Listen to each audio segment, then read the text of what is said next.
I want to invite Justino to come and share with us a little bit about what is a disciple-making movement. What Fred just shared about is what we call a disciple-making movement. So Justino, would you come and share a little bit about this? Hi everyone. It's really good and exciting to be here with you all.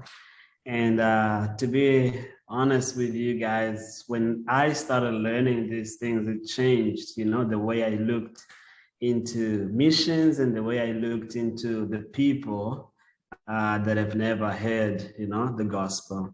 So a disciple-making movement, when I first heard about that, it changed, many things in my life. And so I'm really excited to be sharing with you today about this thing, that changed my life and these principles, that I saw God using it to change the lives of many people that I've encountered over these years.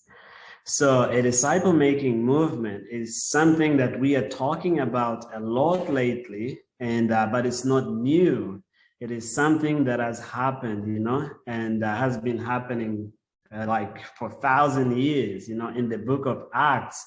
And we saw, how the church was growing and multiplying, and disciples, and multiplying themselves and making disciples.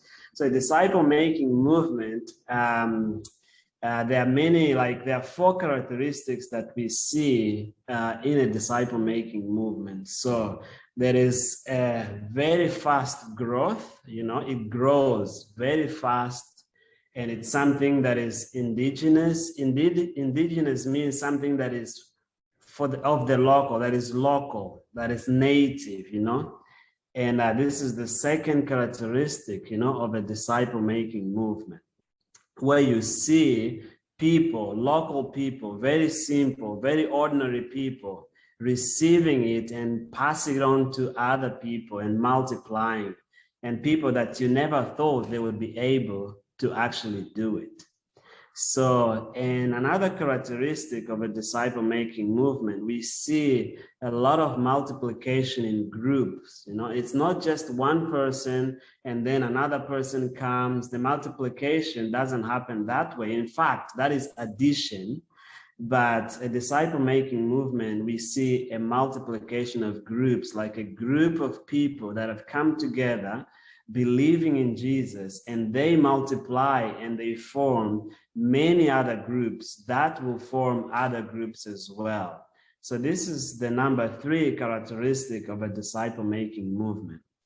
And another characteristic of a disciple-making movement that we see these disciples becoming obedient, like Jesus' followers that are obedient to him, actually. The one who is calling them, the one who has given this command to go out and make disciples. So obedience is one of the main characteristics as well of a disciple-making movement. So you may be wondering why these 2 pictures are there. We see an elephant and then we see a rabbit, And here in Africa, in Mozambique, we have many elephants. And we see many people coming, tourists coming to see an elephant, in the game parks, in the reserves, and people pay lots of money to just come and see an elephant. But you rarely will see someone, traveling, spending their money to see a rabbit. But these 2 pictures are here for a reason. The main thing that I want to bring up, it's the multiplication process, An elephant is ready to multiply, to have a baby when it reaches like 14 to 18 years, then becomes pregnant. It can never be pregnant under these years. And then when an elephant is pregnant, can only have one baby in the belly, and that baby takes about 22 months to be able to come out, to come out.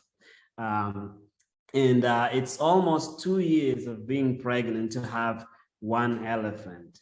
And then, whereas in the rabbits, every month, a rabbit can be ready once it has a baby, and then another month can have babies again, like 4 or 5 times a year. and then it can get like between 10 to 12 babies in the belly. So the multiplication process is very rapid, it's fast, it's quick. So when we talk about disciple making movement, we are looking into rabbit, something that is small, something that is not attractive, but something that multiplies really quick and brings a significant impact in their communities.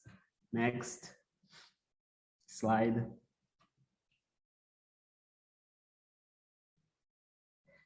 So yeah, that's why we need a disciple making movement, and that is like this question: why do we need disciple making movement? And here in Africa, we have seen like many churches, it's not just in Africa. While the church is growing in the world, we are not gaining ground, and there are millions of people that are still unreached, that have never heard the gospel before. So if we want to see a different result, we must begin to do things differently.